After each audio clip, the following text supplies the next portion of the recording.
메리 크리스마스. 하나님께서 여러분에게 복 주시기를 바랍니다. 아멘. 우리 옆에 분들에게 메리 크리스마스, 하나님께서 복 주시기 바랍니다. 인사합니다. 메리 크리스마스, 하나님께서 복 주시기를 바랍니다. 우리 12월 달 성과 함성해 볼까요? 그를 높이라. 시작. 그를 높이라. 그리하면 그가 너를 높이 들리라. 만일 그를 품으면 그가 너를 영화롭게 하리라. 잠언 4장 8절 말씀. 아멘. 오늘은 성탄에 대한 태도들이다라는 제목으로 말씀을 준비했습니다. 성탄을 맞이하는 사람들이 다양한 생각과 다양한 방법, 다양한 태도로 맞이하고 있습니다. 사실 예수님이 태어날 당시에 그 정치, 사회적인, 종교적인 분위기는 굉장히 무겁고 어두웠습니다. 일단은 로마 식민지 하에 있었고, 그리고 어영왕인 임명된 아부자라고 잔인한 헤롯 왕이 다스리고 있었습니다.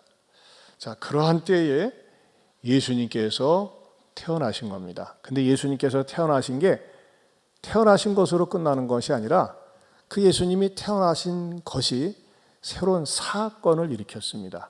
어떤 사건을 일으켰느냐? 갑자기 생전 방문한 적도 없는 저 멀리 동방에서 박사들이 별을 보고 싸부작 그렇게 걸어온 겁니다. 낙타를 타고 얼마나 먼 길을 걸어왔는지 모릅니다. 그리고서 제일 먼저 예루살렘 성전을 방문해 가지고 유대인의 왕으로 오신 분을 우리가 왔는데 그냥 온 게 아니라 경배하러 왔다고 이렇게 얘기를 하니까는 온 성이 뒤집혀지면서 또 그 사건이 전개됩니다. 그런데 그 예루살렘 탄생 소식을 듣고 그 성 안에 있었던 사람들, 다양한 반응과 예수님 탄생을 맞이하는 그 자세 속에는 우리들의 속성이 이렇게 들어가 있는 것을 보게 됩니다. 여러분, 어떤 사람들이 어떤 행동을 하면 저 사람 모습은 누구와 같아 이렇게 얘기하지 않습니까? 마찬가지로 오늘 성경에는 네 부류의 사람들이 반응을 보이고 그 자세를 나타내고 있는데, 그 속에서 나는 어떤 부류에 속하는지, 그리고 나에게 주시는 성탄 메시지는 무엇인지 여러분에게 전하고자 합니다. 첫째는요, 온 예루살렘 사람들의 모습을 볼 수 있습니다. 온 예루살렘 사람들. 3절에 보면요, 헤롯 왕과 누가요? 온 예루살렘이 듣고 소동한지라 그랬어요. 온 예루살렘이. 여러분, 왜 온 예루살렘 사람이 소동을 했을까요? 왕이 났다는 거예요. 왕이 있는데 왕이 났다고 그래요. 여러분, 왕이 있는데 또 다른 왕이 났다는 말은 반역죄에 속합니다. 우리 옛날 이조 고려시대 때도 보고요, 왕 세자라고 하지 왕을 두고서 또 왕이라고 얘기하면 반역입니다. 근데 왕이 현존하는데, 특별히 헤롯 왕은 잔인한 왕으로 유명합니다. 자기가 자기의 맏아들을 세자로 책정해 놓고 나서 마음에 안 드니까 죽여버렸어요. 그렇게 잔인한 왕이 헤롯 왕이었는데 뜬금없이 헤롯 왕에게 나타나서 유대인의 왕으로 났습니다. 이 말을 그 주변의 사람들이 들으면서 예루살렘 사람들이 소동이 난 겁니다. 이야, 참 신기하네. 어떻게 이 동방 박사들이 분간을 못하나 봐. 감히 왕 앞에서 또 다른 왕이 났다고 그래? 이렇게 말하죠. 말하기 좋아하는 사람들이 말하라. 글쎄 어떻게 되는가 볼까. 또 어떤 사람 말이죠, 이런 저런 것으로 가짜 뉴스를 만들어내기도 하고, 아무튼 소동이 난 것입니다. 자, 우리에게는 요즘 그런 건 없죠. 하지만 우리 실정에 맞춰서 성탄을 맞이하면 소동은 있더라고요.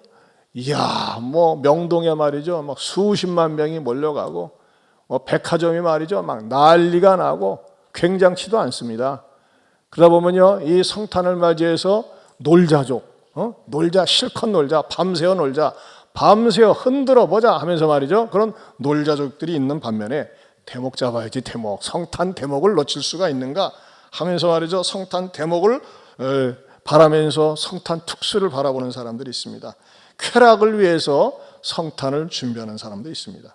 그러나 여러분, 이러한 성탄은 고요한 밤, 거룩한 밤이 아니라 더러운 밤, 흔드는 밤, 나쁜 밤이 아닐까 생각을 합니다.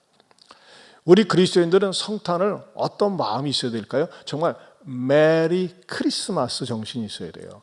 근데 미국이 세워질 때는요, 기독교 정신으로 청교도에 의해서 세워졌거든요. 그런데 이 미국이 변질하고 바뀌어지면서요, 최근에는 이 메리 크리스마스라는 말을 공식적으로 쓰지 말라 그랬습니다. 왜? 종교 편향이라고, 종교를 차별하는 거라고, 다른 종교. 여러분 요즘 차별금지법이 그래서 온 거예요. 그래서 어떤 병원에 입원했던 환자가 그 미국에 있는 어느 집사님한테서 저한테 문자가 온 거예요. 목사님, 너무너무 충격을 받습니다. 어떤 병원에서 성탄을 맞이해서 캐롤송을 틀어놨더니 거기에 있던 환자가 항의를 했대요. 왜 캐롤송을 트느냐? 나는 종교가 다른데 안 끄면 고발하겠다. 그래가지고 말이죠, 캐롤송을 취소했대요. 여러분, 이 차별금지법이라는 게 얼마나 무서운 함정이고 악한 법인지 모릅니다. 그래서 지금 미국에서는요, 메리 크리스마스라는 말을 못 써요. 대신 뭐라고 쓸까요? 이 용어를 쓰면 돼. 해피 할러데이. 해피 할러데이, 즐거운 공휴일이에요. 여러분, 메리 크리스마스라는 말이 굉장히 신앙적인 의미가 담겨져 있어요. 메리, 즐거운, 크리스마스. 크리스마스라는 그 자체가요, 굉장히 신앙적인 의미가 있어요. 크리스마스에서 크라이스트는 무슨 뜻이에요? 예수 그리스도고, 마스라는 게 무슨 경배한다는 뜻이에요. 그러니까 메리 크리스마스 하면요, 즐겁게 예수님 탄생하신 것을 경배합니다라는 뜻이 메리 크리스마스에 함축적으로 담겨져 있는 겁니다. 그 말을 듣고 보니까 다시 한번 해보고 싶죠? 다 같이 시작. 메리 크리스마스. 그렇죠? 메리. 햇바닥 바람 나죠? 저기 치즈 바람 나죠? 메리 크리스마스, 그런 뜻이 있는데 미국에서는 공식적으로 이건 못 쓴다니까요. 그래서 뭐라고 한다고요? 해피 할로데이. 그냥 행복한 공휴일. 자, 이 참 미국이 문제입니다.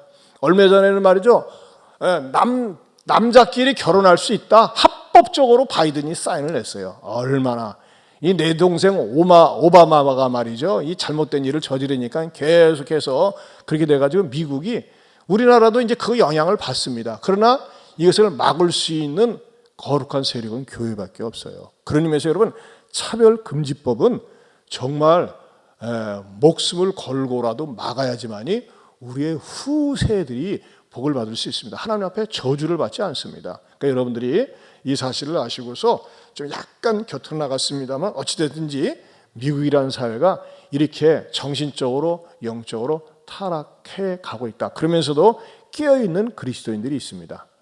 하지만 전 세계에서 예의주시하고 있는 나라가 있는데 한국이에요. 아직 한국은 깨어있는 그리스도인들이 많거든요.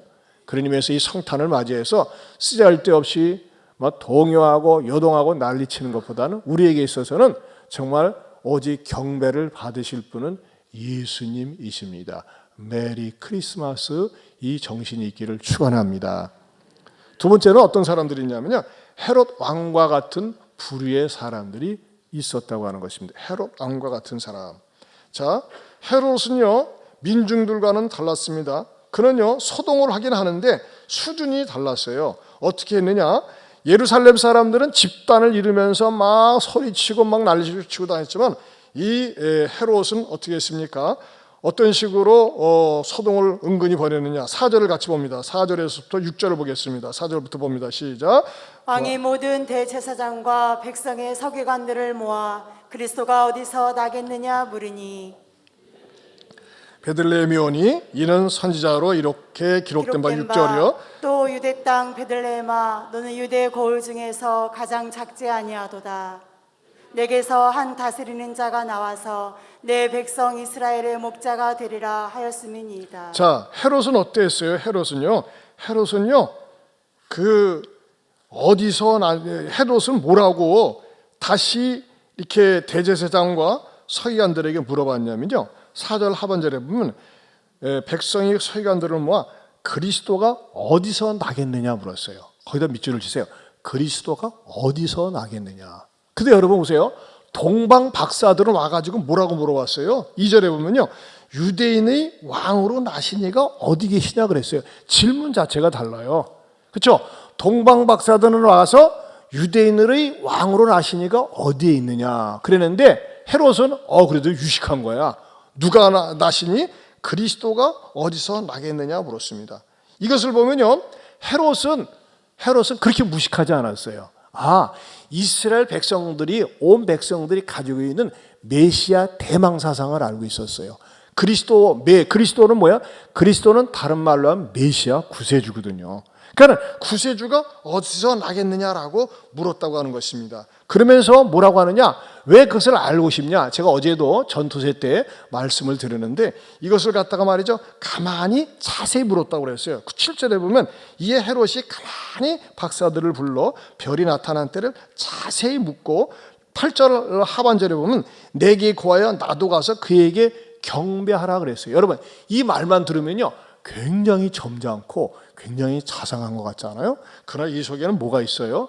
마침내 어린 아기 예수를 죽이기 위해서 자세히 묻고 가만히 묻고 살펴봤다는 것입니다. 무엇을 보면 합니까? 13절에 보면요, 그들이 떠난 후에 주의 사자가 요셉에게 현명하여 이르되 헤롯이 아기를 찾아 죽이려 하니 그랬어요. 죽이려고 했다는 것입니다. 여러분, 그러면요 헤롯은 왜 아기 예수를 죽이려고 했을까요? 여러분, 아기 예수가 권력이 있습니까? 돈이 있습니까? 힘이 있습니까? 아무것도 없어요.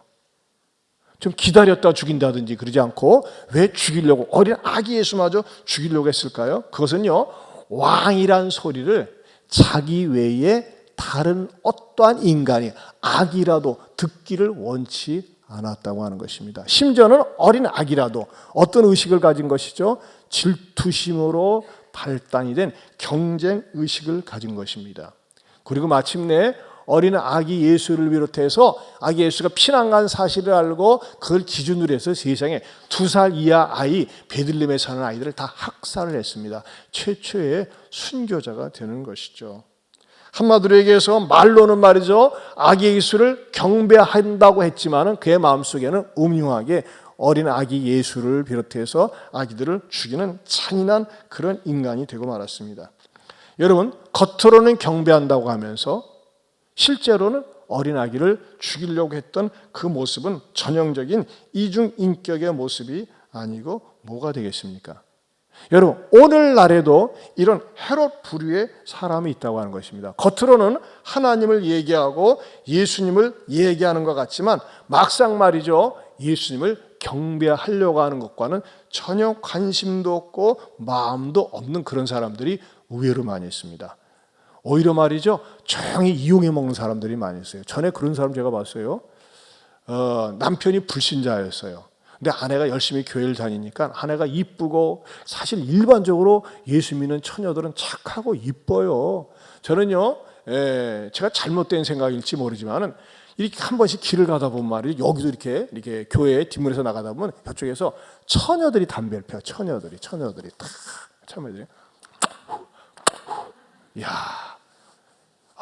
정말 이 처녀들이 담배를 피는데 제가 쫓아가가지고, 아가씨, 젊은 시절에 처녀질에 담배를 피면요 그것이 폐암의 원인이 되고 몸에 해롭습니다. 말하고 싶지만 뺨 맞을 것 같아서 말을 못합니다. 요즘은요 부끄러움도 없어요. 근데 일반적으로 교회 다니는 처녀들은요 참 순결하고 착하고 그렇습니다. 그런데 말이죠, 이런 착한 처녀들하고를 만나서 결혼을 해놓고 나서는 교회를 다니겠다고 남자가 약속을 해놓고 안 다녀요.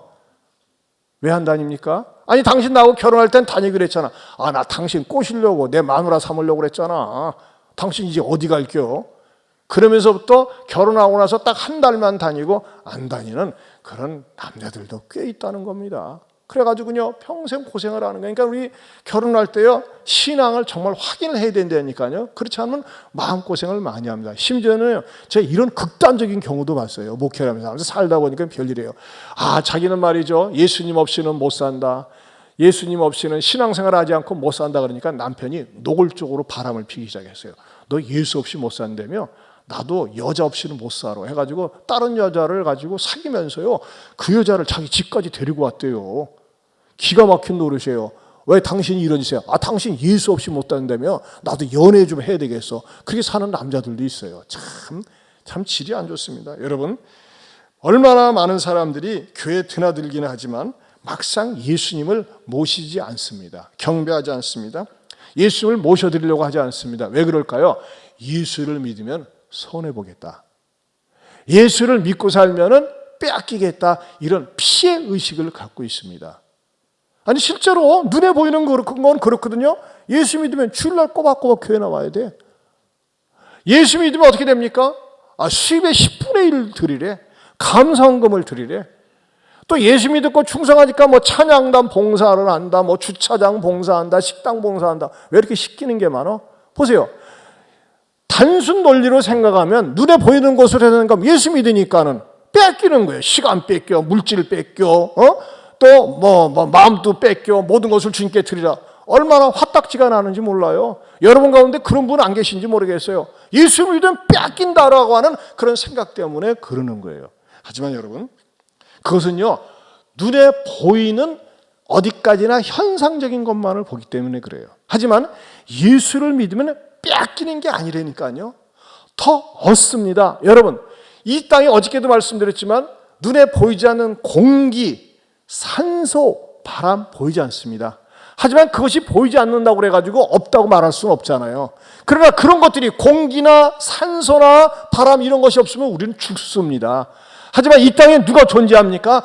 초월적인 하나님이 계세요. 온 우주 만물을 초월해서 세상을 창조하시고 다스리고 심판하시는 그 하나님이 계시는데 우리가 그렇게 살다가는 심판받고 버림받고 지옥 갈 수밖에 없으니까 하나님께서 눈에 보이는 하나님과 똑같은 하나님의 아들 예수님을 보내주신 거예요. 왜 예수님을 하나님의 아들이라고 하면서 하나님이라고 하느냐? 여러분, 호랑이 새끼는 호랑이에요. 하나님의 아들은 하나님이에요. 호랑이는 호랑이인 것처럼, 고양이 새끼는 고양이인 것처럼 하나님의 아들은 하나님이세요. 근데 그분은 어떻게 오셨어요? 처녀 마리아의 몸에 잉태되어서 오신 분이라고 하는 것입니다. 왜? 저와 여러분들을 죄로부터 구원해 주시고 심판으로부터 구원해 주시고 죽음으로부터 구원해 주시기 위해서 하나님께서 하나님의 아들 예수님을 보내주셨습니다. 그래서 우리가 노래하고 경배하는 거예요. 메리 크리스마스가 그래서 되는 거예요. 근데 이 예수님을 모시게 되면 이 신비하고 놀라운 축복을 내가 깨달으면서 뺏어가는 것이 아니라 내가 주님 앞에 드린 것은 조금밖에 드리지 않았는데 더 많은 것으로 풍성하게 넘치게 채워주신다고 하는 것입니다. 이것이 신앙생활의 신비요 축복입니다. 여러분 이 사실을 맛보고 계십니까? 우리 이걸 맛보고 있어요. 근데 이것을 맛보지 못한 사람은 말이죠. 예수를 믿으면 빼앗겨, 손해봐, 억울해 이런 생각을 하고 있기 때문에 단순히 이기적인 생각을 하고 있기 때문에 예수를 믿지 못하고 예수를 갖다가 말이죠. 믿는 사람을 죽이려고 하고 빼앗는다, 손해본다, 억울한 생각을 하고 있는 것입니다. 사랑하는 성도 여러분, 여러분들이 교회를 다니면서도 교회 다닌 지 꽤 다니면서도 하나님 앞에 그렇게 다 계산적으로 하고 뺏길 것 같고 손해볼 것 같고 그렇습니까? 그것은 아직도 여전히 헤롯 부류에 속한 사람입니다. 여러분 우리 주님은요 뺏으려고 오신 것이 아니래요. 더 풍성히 주려고 오셨어요. 그 주님을 모셔드리고 환영할 수 있기를 주님의 이름으로 축원합니다. 세 번째로는요 대제사장과 서기관과 같은 사람들이 있다고 하는 것입니다. 자, 유대인으로 왕으로 오시니까 누구냐고 딱 물어보니까 어떻게 했어요? 대제사장들, 서기관들을 소집해가지고 물어봤어요. 물어보니까요 어떻게 대답을 합니까? 그 5절에서 이르되 유대 베들레헴이 오니 4절부터 다시 한번 또 읽어볼까요? 예, 집사님 같이 4절 5절 읽어봅니다. 시작. 왕이 모든 대제사장과 백성의 서기관들을 모아 그리스도가 어디서 나겠느냐 물으니 이르되 유대 베들레헴이 오니 이는 선지자로 이렇게 기록된 바 또 유대 땅 베들레헴아 너는 유대 고을 중에서 가장 작지 아니하도다. 내게서 한 다스리는 자가 나와서 내 백성 이스라엘의 목자가 되리라 하였음이니이다. 여러분 보세요. 대제사장들과 서기관들은 구약 성경을 늘 연구하는 사람들이에요. 그리고 이들도 나름대로 메시아 대망 사상을 가지고 있어요. 그런데 헤롯 왕은 정치적으로는 알고 있었지만 정확하게는 모르니까 이 성경 전문가들인 대제사장들과 서기관들을 불러서 야, 말이야, 좀 빨리 좀 찾아봐. 눈 좀 뜨고 그만 눈 좀 감고 좀 찾아보란 말이야, 이 자식들아 하면서 말이죠. 찾아보라고 했더니 뭐예요? 어디서 난다고 했어요? 미가서 5장 2절에 어머나, 예수님이 베들레헴에서 나신다고 그랬어요. 그러면서 딱 들이민 거예요. 야, 구글 들어가서 여기서 거리가 얼마 되는 거 확인해봐. 그래서 오주환이 시켜서 확인해봤더니 오주환이가 말하기를 9.2km밖에 안 돼요. 근데요, 저는요 정말 놀라고 궁금한 게 있어요. 아니, 유대인의 왕으로 그리스도가 나셨다고 하는데 대제사장들과 서기관들은 꼼짝도 않고 찾아갈 생각을 안 한 거예요. 나는 너무너무 신기하고 궁금해요. 아니, 왕이 물어봐가지고 장소를 알려주면서 이야, 드디어 여기서 나셨나 봐요. 그러니까 동방에서 박사들이 왔겠죠. 아, 빨리 갑시다 하면서 가봐야 되는데 그냥 뭉개적거리고 안 갔어요. 그리고 가볼 필요성을 느끼지 않았어요. 여러분 궁금하지 않으세요? 왜 그들은 도무지 미동도 않고 움직이지도 않고 갈 생각을 안 했을까요? 그거는요, 대제사장들과 서기관들의 마음속에 뭐가 있었느냐? 나는 메시아가 필요 없어. 메시아는 너희 같은 아래 것들, 너희 같은 죄인들이나 필요하지. 내가 얼마나 거룩한데, 내가 얼마나 경건한데, 나 정도만 되라고 그래. 자기 의를 내세우는 자기 의로 충만한 사람들이었어요. 소위 self-righteousness, 자기 의가 차 있기 때문에 메시아가 필요치 않은 거예요. 그러니까 이것을 거부했습니다. 여러분, 지금은요, 어떤 사람들이 예수를 거부합니까? 자기 의가 강한 사람입니다. 아, 나대로만 살라고 해요. 나 같은 사람이 천국 안 가면 어디 가겠어요 하면서 자기를 내세웁니다. 많이 배운 사람들, 자수성가한 사람들, 이런 사람들은 말이죠, 예수님을 필요로 하지 않으려고 합니다. 의외로 거부합니다. 여러분, 그런 의미에서 지난번 토요일 날 오셨던 삼성전자 사장 이돈주 장로님 같은 경우는 참 귀한 분이더라고요. 여러분 다시 한번 유튜브에서 들어보세요. 이돈주 장로님이 어떤 개교에 가서 개인의 간증, 다른 것은 많이 하셨지만 간증을 이렇게 진솔하게 한 케이스가 없어요. 제가 많은 목사님들이 나눠드렸어요. 너무 감동적이니까 교회에서 좀 한번 들어보시라고. 정말 얼마나 하나님을 사랑하고 믿음으로 사는지. 제가요, 그 장로님한테 이제 드린 후일담인데 우리 장로님이 그랬더라고요. 책을 한 권 주세요. 뭐냐 했더니 이제 삼성전자를 갖다가 이제 퇴직하면서 거르는 회사는 3년의 그게 뭐 유예 기간, 뭐 연구 기간을 준다네요. 돈 받고 놀면서 마음대로 하라고. 그걸 가지고 우리 장로님이 혼자서 창세기서부터 계시록까지 한눈에 볼 수 있는 도표를 마련했어요. 이야, 웬만한 신학자 이상이에요. 내가 깜짝 놀랐어요. 얼마나 지금도 주님을 사랑하는지. 그러다가 제가 말이죠, 아유, 참 우리 장로님께서 지난번에는 우리 감성을 터치해주는 감동을 줘서 우리 장로님을 갖다가 이번 주에는 말이죠, 다른 데서 했던 그 뭔가 이 다른 4차원의 영성과 신앙, 요즘 뭐죠, 메타버스, 뭐 알고리즘 뭐 그런 거, 그러니까 이 장로님이 또 이런 부분에 전문가 아니에요. 그것을 갖다가 어떻게 하면 신앙과 접목을 시켰는지에 대해서 제가 이번 주 수요일 날 준비했습니다. 필요로 하신 분들은 오세요. 오시면 손해보지 않을 거예요. 아, 역시 해박하세요. 참 이렇게 정말 자기 자신의 한계를 알면서 이 장로님이 다른 집회를 안 다니시려는 이유가 내가 뭔데 다니냐 이거예요. 나는 그런데 다닐 자격이 없다는 거예요. 정말 겸손하세요. 나 이렇게 탁월한 지식을 가지고 있으면서 전문성을 가지고 있으면서 이렇게 겸손한 분 처음 봤어요. 그 이분이 지난번에 왜 오셨느냐? 제가 대학을 좋은 데 나왔다고 그랬잖아요. 어느 대학이요? 들이대. 막 들이대 버렸잖아요. 들이대면서 말이죠. 장로님이 안 오면 안 됩니다. 처음에 온다고 했다가 취소했었어요. 못 가게 했습니다. 그래가지고 제가 주부에다가 장로님 내가 2주 동안 기도했는데 안 오면 됩니까? 밑줄 쳐가면서 말이죠. 제가 들이댔더니 들이대에 감동돼가지고 지난번에 오셨다고. 이 3부 때는 좀 여유가 있어서 그러는지 이렇게 좀 약간 곁길로 나가는데 여러분에게 이해를 돕기 위해서. 근데 중요한 건 뭡니까?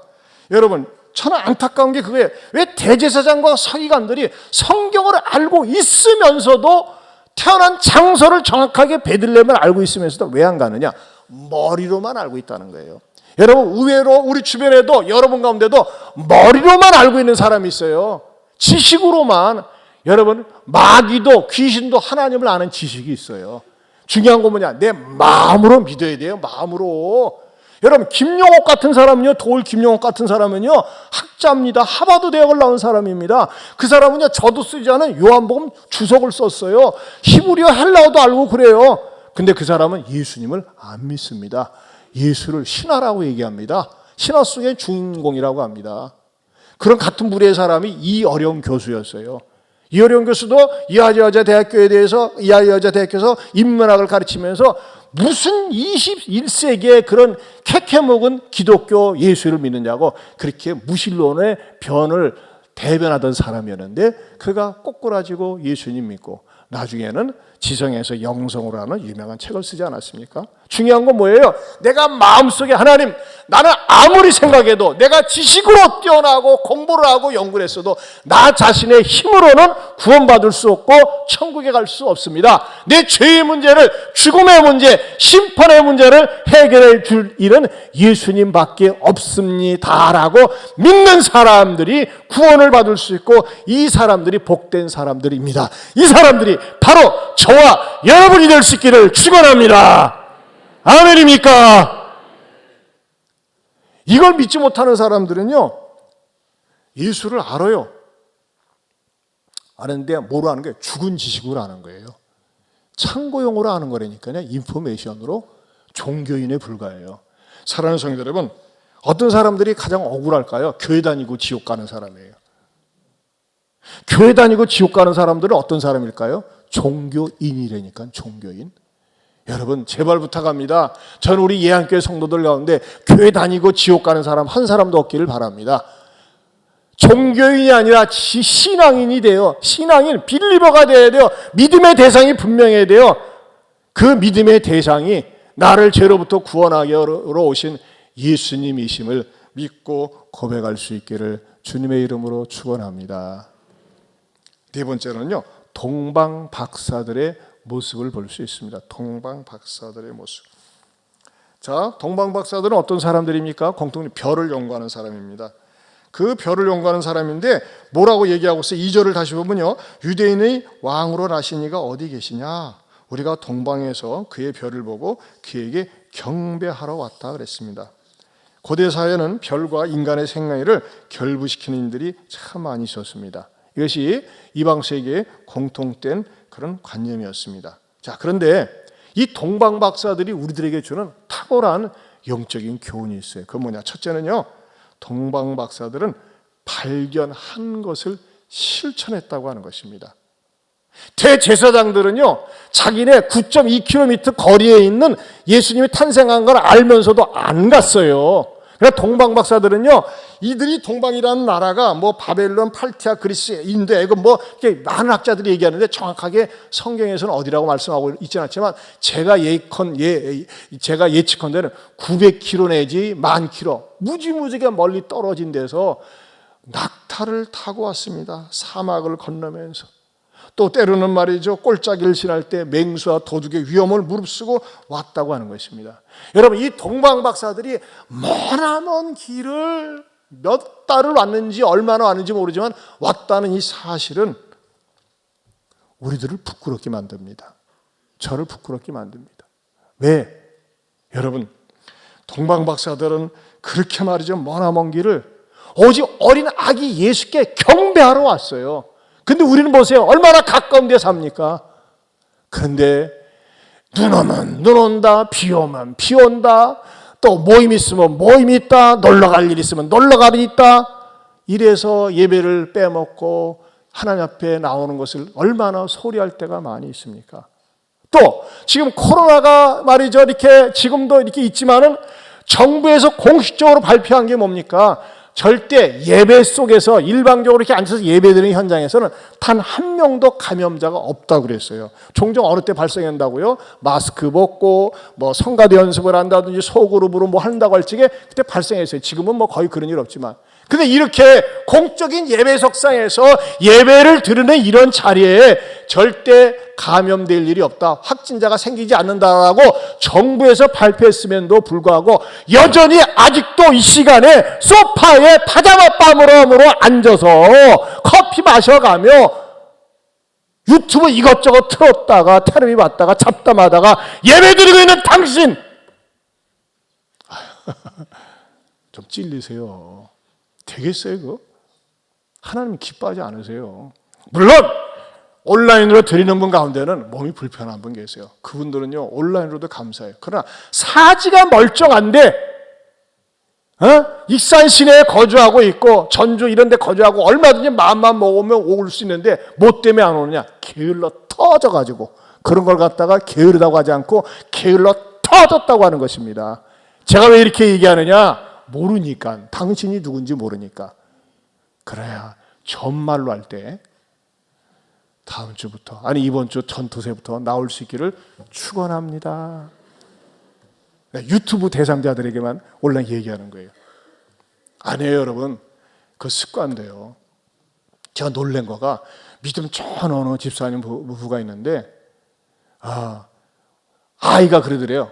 엄마 내가 오늘 좀 몸이 힘든데 오늘 좀 온라인으로 하면 안 될까? 그러더래요 애가요. 야 깜짝 놀랐대요. 이 코로나로 말이죠. 이 온라인이 이제 몸에 배가지고요. 툭 하면 여러분 그것은 진정한 예배자의 자세가 아닙니다. 그리고 여러분들이 하나님 앞에 예배 드려 나올 때는 토요일 날 같은 데는 긴장을 하고 좀 늦잠 자지 마시고 술도 좀 그만 드시고 토요일 날 끝까지 술을 먹고 그는 먹는다고 하지 않고 퍼마신다고 합니다. 퍼마셔가지고 말이죠. 몽롱한 상태에서 해롱해롱한 가운데서 또 새벽 3시, 4시까지 컴퓨터 인터넷 작업을 하고 게임을 하다가 예배 오니 이 시간이 얼마나 단잠오겠어요. 그러지 말고 주일을 하나님 앞에 예배 드리러 오는 자세는 말이죠. 동방박사들 보세요. 그 먼 길을 무슨 마음으로 해요? 오직 경배하러 왔다니까요. 받으러 온 것이 아니라 영광 받으세요. 찬송 받으세요. 그런 마음으로 왔습니다. 그런 마음의 예배 자세가 저와 여러분들의 예배 자세가 될 수 있기를 축원합니다. 두 번째로는요. 동방박사들을 경배하며 예물을 드렸다는 것입니다. 11절을 낭독하겠습니다. 11절 같이 보겠습니다. 11절 시작. 집에 들어가 아기와 그의 어머니 마리아가 함께 있는 것을 보고 엎드려 아기께 경배하고 보배압을 열어 황금과 유향과 몰약을 예물로 드리니라. 자, 이 동방박사들은 학자들입니다. 무슨 돈이 있겠어요. 그런데도 우리가 어린 아기 왕을 경배하러 가는데 빈손으로 갈 수 있느냐 해가지고요. 정성스럽게 황금과 유황과 모략을 가져왔다는 것입니다. 여러분, 이 동방박사들이 예물을 드릴 때는요. 보통 사람들이 누구에게인가 선물과 예물을 드릴 때는 평소에 자기에게 잘해줬다든지 또는 어떤 반대급부로 내가 이렇게 주니까는 저쪽에서도 좀 챙겨주겠지 이런 인간의 기브앤테이크 생각이 있어요. 그래 여러분 어린 아기 예수께 드리면서 뭘 받을 생각을 하겠어요. 오직 드리려고 하는 마음밖에 없었다는 거예요. 그러나 실제적으로 황금을 드리면서 예수님이 애굽에 피난 가실 때 그 피난 자금으로 쓰지 않았을까 생각을 합니다. 그러나 황금과 유황과 모략은요 상당히 상징적 의미가 있습니다. 황금은 일종의 보물 아닙니까? 그리고 변함이 없는 것이 특징입니다.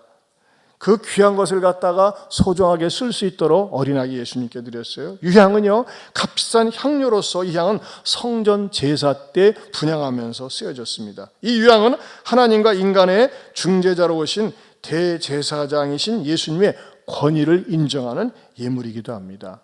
모략은 무엇입니까? 아라비아 지방에서 자라나는 추출된 액체로서 상당한 고가품으로 알려져 있습니다. 그리고 식체를 썩지 않게 하는 일종의 방부제 마취제로 마치 어린 아기 예수님이 자라나서 나중에 십자가에 못 박혀 죽으신 다음에 몸이 상하지 않도록 말이죠. 드린 것과 같은 그 모략 십자가 대속을 예견한 예물이라고 할 수 있다고 하는 것입니다. 그렇다면 오늘날 우리가 하나님 앞에 나와서 하나님 앞에 드려야 될 황금과 유향과 모략은 무엇일까요? 여러분 우리가 부르는 찬양 가운데 그런 노래가 있어요. 금보다도 더한 믿음을 드리자. 여러분, 그리스도인들에게서 가장 중요한 게 뭡니까? 믿음입니다. 믿음. 믿음의 마음을 들어야 돼요. 어떤 믿음입니까? 나는 누가 뭐라고 그래도, 무슨 소리를 해도, 환경이 어떠해도 예수님만이 나의 유일한 구세주가 되시고 유일하게 영광과 찬송을 받으실 만왕의 왕이십니다. 나는 그 사실을 내가 마음으로 믿고 입술로 시인합니다. 고백할 수 있습니까? 그렇다면 여러분들이 황금 같은 믿음을 갖고 있는 거예요. 이런 황금 같은 믿음 따라서 합시다. 황금 같은 믿음 고백합시다. 예수님만이 이 세상 그 어떤 것보다 귀한 분입니다. 믿으십니까? 그렇다면 그걸 믿을 수 있고 고백할 수 있고 노래할 수 있다면 그 사람들은 어떤 사람이에요? 바로 황금 같은 믿음을 갖고 있어요. 이런 분들은요, 주님을 찬양하는데 인색하지 않습니다. 온 힘을 다해서 드립니다. 여러분들이 이 특별히 3부는 찬양 예배를 드리는데 어떤 분들은요, 분명히 기력이 또 있고 체력도 있고 밥 먹을 때 보면 무지무지하게 많이 먹는데 찬양 부를 때는요, 완전히 깔아가지고 마스크까지 끼니까 안 보이니까 말이죠. 부르는지 안 부르는지 모르게 그렇게 부르는 분이 있어요. 참나 이런 분들만 안타까워요. 여러분, 그렇게 노래 부르기 싫고 적당히 부르시면 돌아가시는 수밖에 없어요. 찬송도 말이죠, 막 마스크가 벌렁벌렁 할 정도로 막 힘있게 부르고, 여기 어느 집사님 말이죠, 주님께 미친 집사님처럼 말이죠, 이렇게 하면서 부르든지, 나 우리 전교인들이 한번 그랬으면 좋겠어요. 왜? 얼마나 기뻐요. 나를 죄로부터, 심판으로부터, 죽음으로부터 구원해 주실 분이 주님밖에 없는데 말이죠, 얼마나 기쁘고 감사해요. 그 믿음을 여러분들이 주님께 드릴 수 있기를 축원합니다. 유향은 뭡니까? 유향은 말이죠, 유향은 그 하나님 앞에 나가 제사 드리면서 하나님과 인간 사이의 중보적인 역할로 쓰이는 재료가 아니었습니까? 우리들도 하나님과 다른 사람을 연결해 줄 수 있는 그 중보적인 사역을 우리도 유향처럼 해야 된다는 것입니다. 모략은 썩지 않게 하는 거예요. 변하지 않게 하는 거예요. 여러분, 우리가 한번 주님 앞에 집사직을 맡았으면은, 교사직을 맡았으면, 하나님 앞에 어떤 직책을 맡았으면 변치를 말아야지, 기분에 따라서, 감정에 따라서, 어떤 여건에 따라서 들락날락하고 했다 안 했다 하면요, 그거는요, 모략을 드리는 신앙이 아니에요. 하나님 보시기에 좋았더라, 하나님 보시기에 이쁘더라, 다른 것은 다 못해도 예배하는 만은 내가 어떤 일이 있어도 목숨 걸고 지키리라, 이런 마음으로 신앙생활을 할 때 하나님께서 저와 여러분에게 하늘의 상급과 이 땅의 기름진 것으로 반드시 더 넘치게 내가 원하는 것 이상으로 복 주시리라 믿습니다. 사랑하는 성도 여러분, 우리 모두가 동방박사들의 이 열정적인 믿음, 현장에 찾아가는 믿음, 아낌없이 드리는 믿음, 이것을 하나님 앞에 드릴 수 있는 복된 그리스도인들 될 수 있기를 축원합니다. 축원합니다. 우리 찬양 같이 한번 부릅시다. 126장.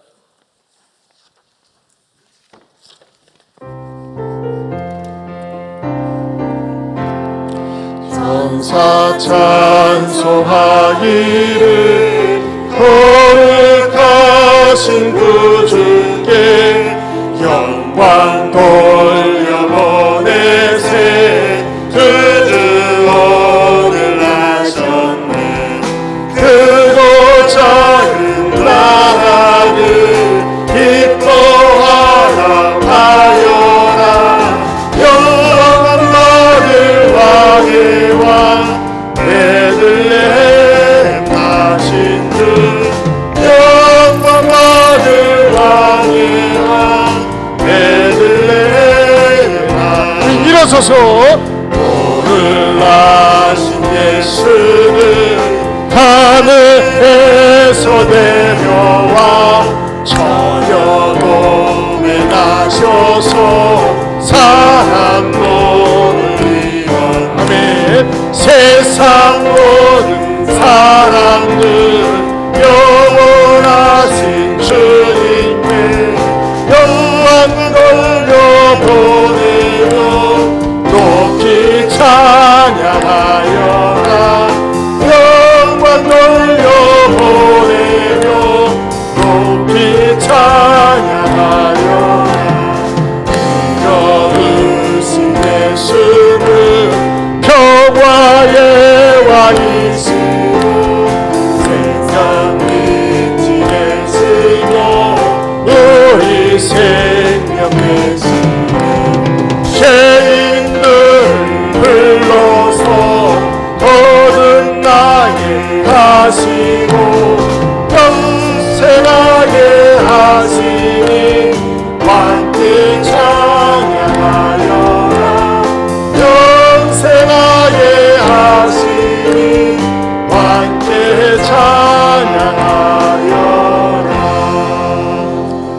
시간에 두 손 들고 주신 말씀 붙들고 기도하기 원합니다. 여러분 혹시 여러분은 어떤 부류에 속합니까? 세속적인 사람들처럼 그냥 잠시 흥겨웠다가 사라지는 그런 성탄절입니까? 또는 헤롯 대왕처럼 예수님을 모시게 되면, 예수님을 잘 믿게 되면 빼앗길 것 같으니까, 손해볼 것 같으니까는 저울질하고 계산질하면서 예수님을 밀어내는 그런 악한 헤롯 부류는 혹시 아닙니까? 또는 대제사장들과 서기관들처럼 머릿속으로는 알고 있어요. 그러나 자기 의가 강해서, 자기 고집이 강해서 예수님을 밀어내는 그런 완고한 모습은 아닙니까? 종교인은 아닙니까? 아니면 동방박사들처럼 주님 나신 걸 알고 먼 길을 멀다고 생각하지 않고 찾아와서 경배한 것처럼 그 예수님을 사랑하고 싶고 자랑하고 싶고 경배하고 싶고 드리고 싶은 그런 동방박사들, 여러분 그런 부류의 사람들이 되어야 하지 않겠습니까? 그것이 진짜 리얼 크리스찬입니다. 이번 주 토요일은 우리가 송구영신 예배로 새벽 6시에 드립니다.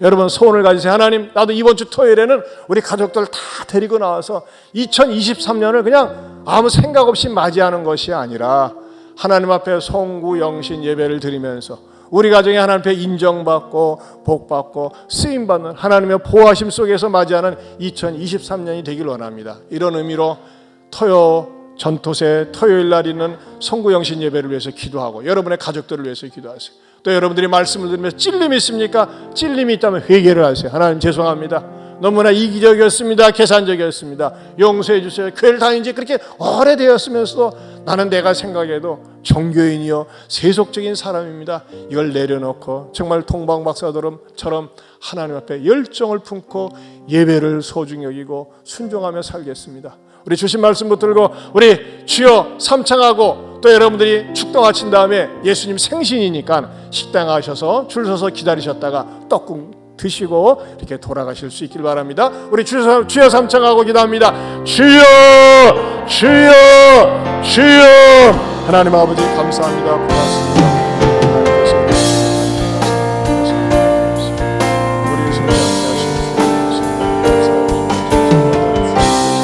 아버지 하나님, 아버지 하나님,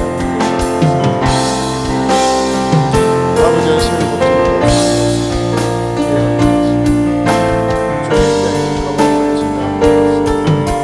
아버지의 동방마사를 같은 우리 주님을 높이고 우리들의 삶을 하나님 아버지, 동방박사들의 열정과 경배에 대한 태도를 보면서 부끄러움을 느낍니다. 주님, 나는 하나님 앞에 받은 은혜, 받은 축복이 많이 있는데 인색하게 살았습니다. 용서하여 주시옵소서. 우리 가운데는 예루살렘에 있는 세속적인 사람들처럼 한때 흥분했다가 사라지는 그런 불의의 모습은 아닌지요. 또는 헤롯처럼 예수를 모시게 되면, 영접하게 되면 빼앗길까 봐 억울해서 밀어내고 심지어는 죽이려고 하는 그런 악한 자는 아닌지요. 또는 대제사장들, 종교인들처럼 성경은 많이 알고 있고 교회 생활을, 교회 풍습은 알고 있지만 예수님을 진정으로 영접하지 않고 밀어내는 그런 악한 종교인들은 아닌지요. 하나님은 결코 종교인에 머무르지 말게 하시고 신앙인이 되어서 예수님을 사랑하고 예수님을 자랑하고 예수님을 높이면서 살 수 있는 복된 그리스도인들 되게 하여 주시옵소서. 이제는 우리 주 예수 그리스도의 은혜와 하나님 아버지의 변함이 없는 사랑과 성령님의 감화감동 교통하심의 은혜가 동방박사들의 태도를 내 태도로 삶아 예수님을 사랑하고 자랑하고 노래하며 살겠노라고 다짐하는 모든 성도들 위해 영원토록 함께 있을지어다. 아멘.